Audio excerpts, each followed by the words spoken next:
අද ඔයගොල්ලන්ට කියන්නේ බන්ධනාගාරයේදී මට හමු වුණු විවිධ මංකොල්ලකාරයන්ගේ කතාවක්. ඉතින් මංකොල්ල කෑම් කියන දේවල් වාහන මංකොල්ල කනවා, මුදල් මංකොල්ල කනවා, පර්ස් කඩනවා, චේන් කඩනවා. ඒවත් මේ සාමාන්‍යයෙන් පොඩි මංකොල්ල. හැබැයි මහා පරිමාණයේ මංකොල්ලකරු ඉන්නවා.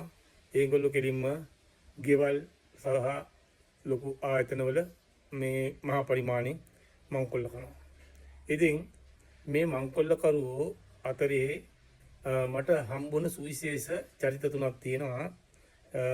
මේට අවුරුදු 20කට විතර ඉස්සෙල්ලා කොළඹ රිමාන්ඩ් බන්ධනාගාරේ මම වැඩ කරද්දී තමයි මට ඒ අය හම්බුනේ. මේ තුන් දෙනා තිබුණා නඩු 60 ගානක්. ඔක්කොම මංකොල්ල කෑම, ගෙවල් මංකොල්ල කෑම. ඉතින් සමහරලාට ඒ කාලේ දැන් ගාලේ වටිනාකම් බැලුවොත් එක ගේක ලක්ෂ 40යි 50යි කෝටියයි එහෙම තමයි මේ මංකොල්ල වල තියෙන වටිනාකම්.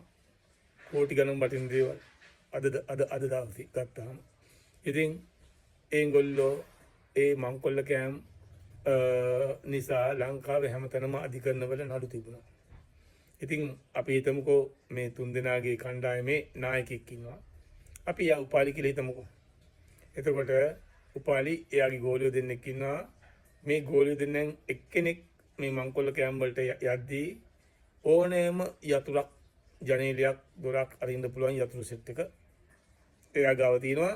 එයා දන්නවා ඕනෙම දොරක්, ජනේලයක් අරගන්න උපකරණ එයා ගාව තියෙනවා. ඒ එක්කෙනෙක්. අනිත් එක්කෙනා ළඟ තියෙනවා සත්තුන්ට බොරු ආයුධ, ඇත්ත ආයුධ වගේම බොරු ආයුධත් ගෙනියනවා ඒගොල්ලෝ. ඔය රිවෝල්වර් වගේ ඒවා, සමහර ඒවා ඇත්ත ඒවා වගේම බොරු ඒවා ගෙනියනවා. ඉතින් මේගොල්ලෝ මොකද කරන්නේ? මස් බෙදලා ඒ මස් වලට ඒ වස දාලා ඒවත් අරන් යනවා. ඒ අරන් යන්නේ බල්ලෙක් මේ ඒකේක ඉන්නවා නම් ඒ බල්ලා මරන්න. ඉතින් මේ තුන් දෙනා තමයි ඒගොල්ලන් ගාත් සතුව ඒ බෑග් එකේ ආයුධ සෙට් එක ඔක්කොම තියෙනවා. ඉතින් මේගොල්ලෝ නඩු වලට මම ඒ කාලේ නිතරම අරන් යනවා. ඒගොල්ලන්ගේ නඩු දිනවා මෙහි කොළඹ ඉඳන් ගත්තොත් ගාලු පාර නම් කතරගම දක්වාම අධිකරණවල. මේ පැත්තෙන් ගත්තාම නුවර පැත්තට ඒ පැත්තේ අධිකරණවල නඩු. මීගොම් පාරේ ගියොත් මීගොම හලාවත පුත්තලම ඒ පැත්තේ නඩු. මේ පැත්තෙන් ගත්තොත් එහෙම අවිස්ථාවේ ඉල්ල රත්නපුරේ ඒ සයිඩ් එකේ නඩු. ඉතින් මට මතකයි නඩු 60 ගානක් කොහෙද තිබ්බ මේගොල්ලෝ. ඉතින් නිතරම ඉතින් ඒගොල්ලන්ගේ නඩු වලට අපි යනවා. මම හුඟක් වෙලාවට යනවා. ඉතින් ඒ යද්දී මාංචු දාන්නේ මම නම් මම තමයි ඒ බස් එකේ අපේ විශේෂ ආරක්ෂාවතු යන්නේ ඒගොල්ලන්ම. එතකොට ඒ මාංචු දාන්නේ නිලධාරියා හැම වෙලේම සැකකාරයෝ ගාවින් වාඩි වෙලා තමයි යන්නේ බස් එක ඇතුලේ. අනිත් අය ආයුධ තියෙන කට්ටිය දොරෙන් එහා පැත්තේ ඉස්සරහා යන්නේ. ඉතින් හුඟක් වෙලාවට මම ඉතින් මාංචු දාන්න නිලධාරියා මම හින්දා මම ඉතින් ඒගොල්ලන්ගේ ළඟින් යන්නේ. මට ඉතින් මම ඒකට කැමතියි. මොකද ඔය යන අයත් එක්ක මට කතාවල් අහන්න පුළුවන් හින්දා මම ඒ රැකියාව තමයි මම බාරගන්නේ හුඟක් වෙලාවට. ඉතින් නැත්තම් ආයුධයක් අරන් ගියොත් ඒගොල්ලොත් එක්ක කතා කරන්න ළඟට යන්න බෑ. හරි. එතකොට මම ඉතින් ඒකින්ද ඔය යන අය හුඟක් අයත් එක්ක මේ කතා කර කර ඉන්නවා. ඉතින් ඒගොල්ලෝ හඳුනා ගැනීම පෙරට්ටුවකට ගෙනිච්චොත් ළඟ ඉද්දි පැය ගණන් ඉන්න ඕනේ. උදේ ගියාම හවස සමාජයට පෙරට් දෙක ගන්න. ඉතින් ඒගොල්ලන් කතාවල් අහනවා. ඒකින්ද තමයි මට ඔය ගොඩක් කතාවල් මම ඔයගොල්ලන්ට කියන්න දන්නේ. ඉතින් දවසක් අරන් ගියා නඩුවකට පාන්දුරු උසාවියේ පොලිසිය SP කෙනෙක් ගියක් මම කොල්ල ගාලා. වත්තල උසාවියට අරන් ගියා.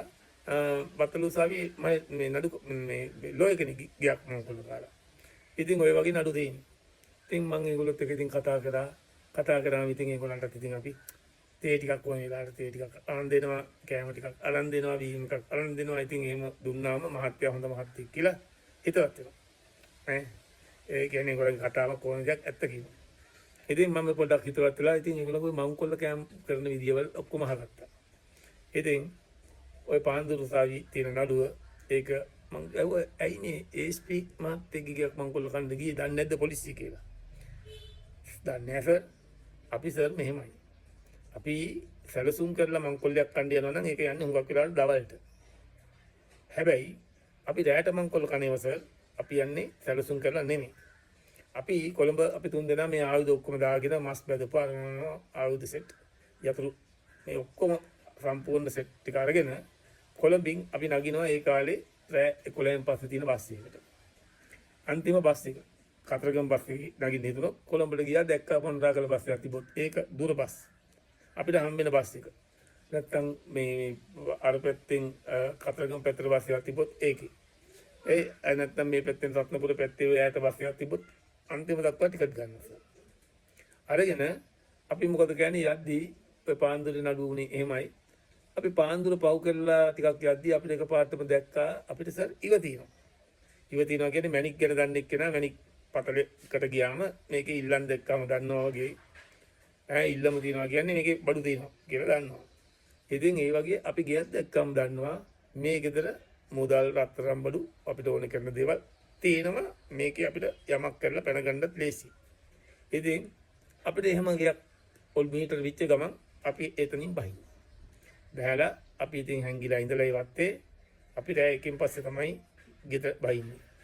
ඉතින් සාමාන්‍ය සර් හොරාගේ වෙලාව තින්නේ අර කියනෝනේ ගණදෙවියන්ගේ නුවර තින්නේ කියලා හොරාට කතාවක් තියෙන්නේ. ඒ වගේ සර් ඒක ඇත්ත. සර් අපිට ඉතින් ප්‍රඥාව තියෙනවා මේ වැඩේ කරන්න. හොරකම කරද්දී අපිට නුවණ තියෙනවා. ඒ අවස්ථාවට අනුව කතා කරන්න. ඉතින් අපි ඒ ස්පීකර් ගේට් ගියා. වත්තේ අපි හැංගිලා හිටියා. ඊට පස්සේ බල්ලෙක් හිටියා. ඒ බල්ලා බුරද්දි ළඟට ගිහලා එක්කෙනෙක් මස් ටික දැම්ම බෙදපු වස දාපු බල්ල දොයි කරා. ඊට පස්සේ ඉතින් රෑ එක වෙනකන් අපි ඉඳලා එකෙන් පස්සේ ජනේලයක් ගෙලෙව්වා. ගලවලා ඇතුළු වුණා. ඇතුළු වුණාට පස්සේ කට්ට කරුලේ අපි ඇතුළට බැස්සාම වැඩකාරිය තමයි ඉඳලා තියෙන කෙල්ලෙක්. ඉතින් එයා පෑගුණා. එයා කෑ ගහද්දිම ලයිට් දාගෙන අර ඒ ස්පීකර් ආවා. එයා සනමත් දාන් ආවේ. ඇවිල්ලා අප්පු දැක්කා විතරයි ලයිට් දාලා මම අහවල් පොලිසියේ ASP කියලා එයා කිව්වා.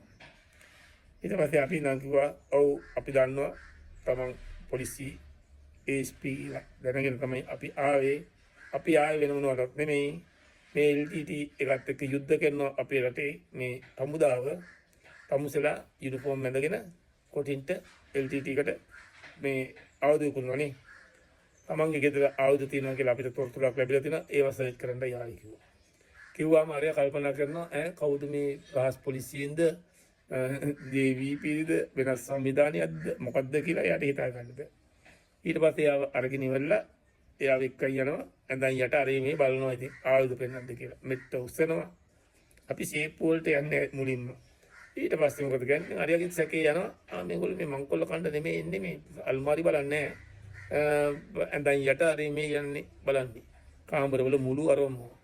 ඊට පස්සේ ආයෙත් කියනවා ඉතින් මේ නෑ මං එහෙම ආයුධ විකුණන්නේ නැහැ කියලා ආයුධ නැහැ කියලා ඊට පස්සේ ඉතින් නෑ අපිට තොරතුරු ලැබිලා තියෙන්නේ බලමු කීකේ එක්කන් ගිහලා අන්තිමටම අල්මාරි සේපුත් අරලා පෙන්නනවා යා.